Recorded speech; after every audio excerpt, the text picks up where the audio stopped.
Hi, my friends. Hi, my friends. As I'm resting, taking my time for rest, I'm thinking about people who never have time. And for years, I've been wondering how come they never have time.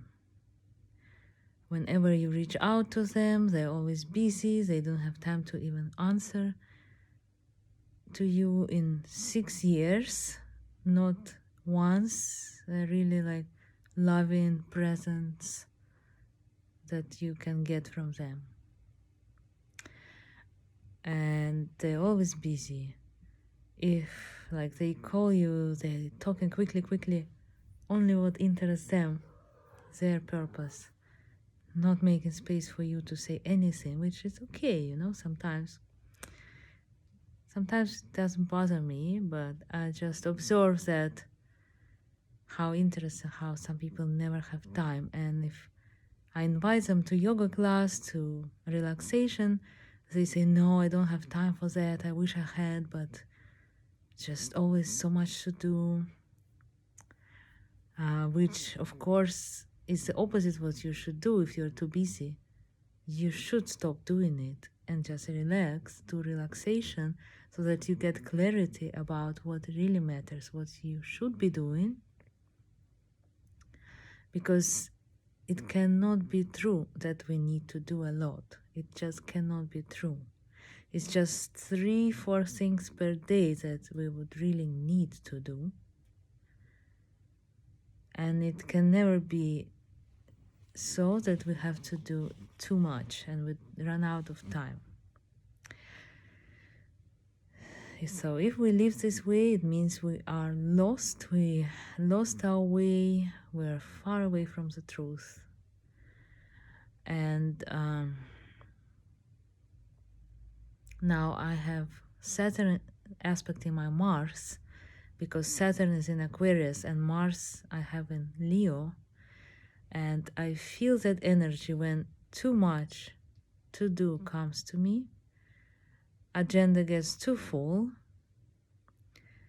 And it's not even by my choice. I don't want that, But like people ask me, can you come help me tomorrow, And I think I can. And I say to myself, well, I guess it's possible. I think I can. Well, I should be able to. There is not really anything else I have planned for tomorrow, so I guess I can.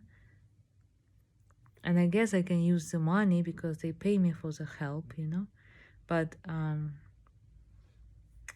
I forget that actually I forget that it's actually more difficult than I think. That even having just been present for 3 hours somewhere, just giving your presence already can drain you if the person is a little bit difficult.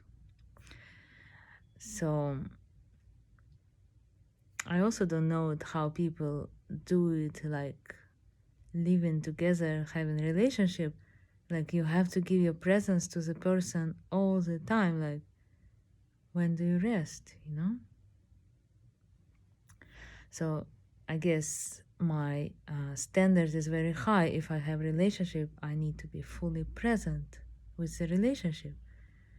And if I cannot be present, I don't want to have it, because I don't want to create any, feeling in a person that they don't deserve to be, to get attention, to be heard, to be seen, to be loved, to be cared for. And I just don't feel like it's efficient for me right now. I haven't met anyone who would be worth it, so to speak. Like all the time, right? When I see my friends, I'm fully present. I don't get distracted. I'm there for them. And that's my standard. I give my full attention, maximum love, all my energy. whatever they need, I serve them. I am just there for them, not for me. Of course, for me, it comes as a benefit because I enjoy it, but I am always thinking, like, what can I give? That's my nature. How can I serve? How can I help? How can I give others what they need? Of course, I give myself what I need too, but I just don't need so much. So, what I was thinking is that if someone never has time for years and it's their standard, that means that they are actually not looking realistically at this physical reality about what's possible in this time and space in this physical world. Because, I have a good Saturn. Saturn is realistic planet, and I can see realistically. I water my plants, I take care of my cats, I feed my cats, I clean after my cats, I vacuum my house, I cook the food. For me, that's like already wow. That is already a full day. Cleaning after making food. For me, it's like, what else can I do? Not much. So why should I do more? Like, doesn't make sense. Doesn't feel like very, healthy.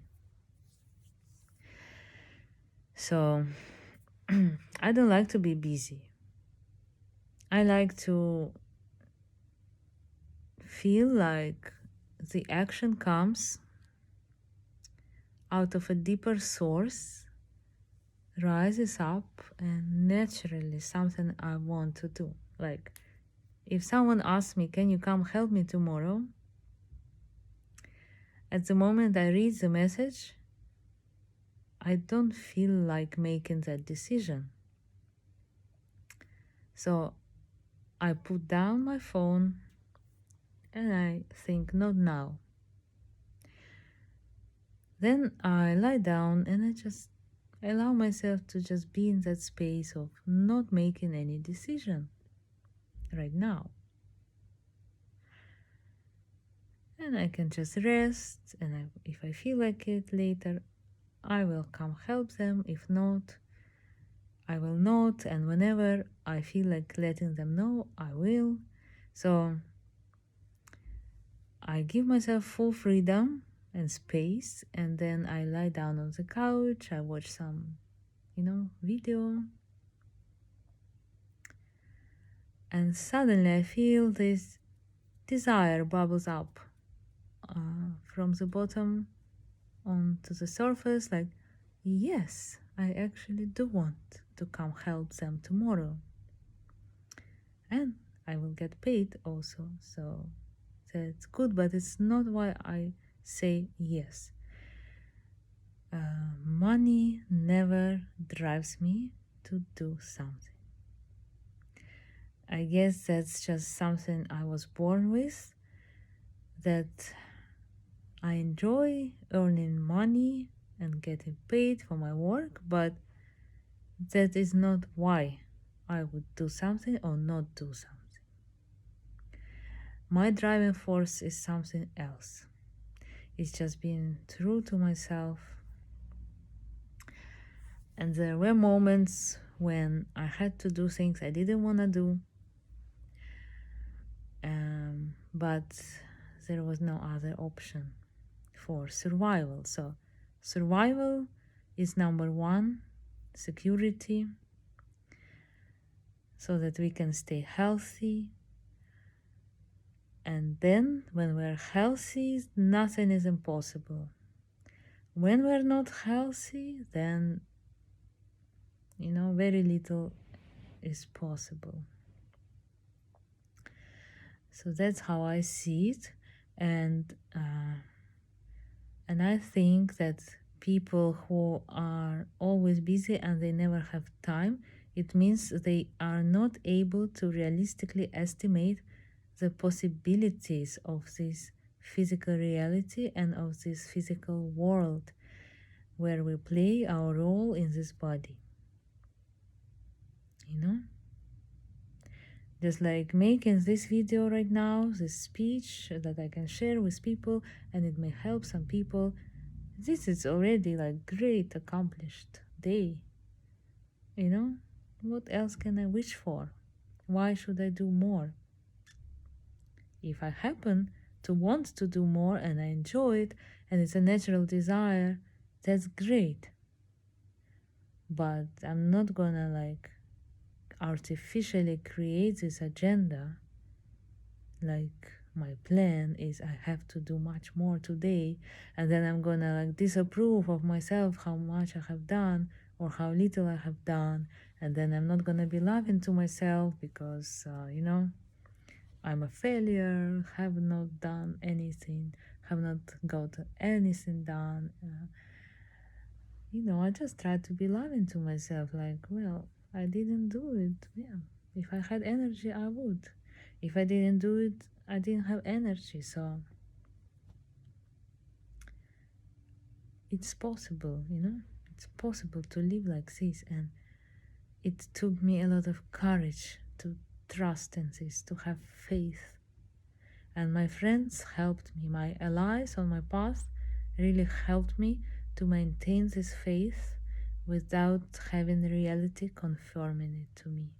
Like the feedback from this world, from a reality that is not real, it's all driven by fear, by guilt, by whatever. It's not driven by love, most of the reality in the world, in the society. So, but it doesn't matter what society is doing actually. As my teacher said, we have our own, moment right now that we can use for our evolution, for meditation, for connecting to the true self, and getting involved in the world, how it's not gonna make it, or how the world is gonna make it, in the politics, in the wars, and all that stuff is just a distraction. I care, but is this gonna change something if I'm gonna like escape from the present moment and start worrying about if the world is gonna make it while I have not much I can influence, except that I can make this video and talk to people, and hopefully one or two people will find it useful, and maybe now, maybe in 10 years, and that effect will be passed on. And if not, doesn't matter if no one finds it useful, because I expressed myself, and that's already what I did for myself. Is what's important for me. I express myself for me. If it happens to be useful to someone, great. If not, well, I would still express myself this way right now. And I would choose to share it, not because I count on certain fruits of my action, but just because I'm doing the action that feels aligned with my path, that is a true action for me right now, and I do it. So I hope it was useful for you, and if you feel like you're getting too busy, like when I notice I have no time to cuddle with my cats, it's like a red light, like a red flag for me, like you're on the wrong path. You don't have time to cuddle with your cats. Like stop right there, slow down. Don't lose the sight of what's important, what matters in your life. And it's love, it's connection, it's cuddles, it's embraces, warmth, heart, what it's truly about. Healing presence. So when I notice, like second time in a row, I tell my cats that I don't have time to cuddle, not right now, or like don't get in the way. It's very important what I'm doing. Don't come sit on my computer because it's really important right now. Then I say to myself, stop. The wrong direction. That is the wrong direction. That's not right. You need to go back.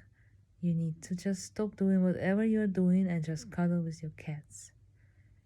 And if we never have time, we're always busy, it's a sign that we are not realistic about possibilities of this physical reality, and we can better hurry to accept what's possible and what's not. If something is not possible to do in one day because there are only 24 hours, and realistically speaking, if we need to sleep, to cook food, to do groceries, to do dishes, to clean the house, to take care of the cats, water the plants, you know, we need to look into our priorities, and it all takes time. We need to go for a walk, we need to do laundry, we need to make our bed. All of that is already too much to do for one day. So how much else do we want to do we need to do, and why are we accepting this crazy pace of this society, and why do we allow ourselves to be led so far away from our heart, so far away from home? Like, it's already inside of us, this inner bliss, this blissful awareness of unending joy, freedom. But instead of going here, we reach externally. Oh, I want that. I want that car. I want that house. I want that guy, that relationship. Doesn't make sense. Like, some desires have to be fulfilled, otherwise, you will not find peace. So, definitely, we need to go after those heart's desires. It's gonna be quicker to just have that experience and get it over with, than constantly think about not having peace that we haven't had that experience. So some desires need to get fulfilled, but other desires, most of the desires, they just give birth to new desires. Like, you got a car, now you need 100 other things for the car. Like, you need to pay the taxes for the car, for that you need a lot of money, for that you need more to work more, and you get busier and busier, and you need to repair the car, and you need all kinds of stuff for your car. It's easier, like how I see it, to just not get started on that. Just desire to have a car is the problem. If I get rid of the desire, I get rid of all those problems. And I'm just at peace already now.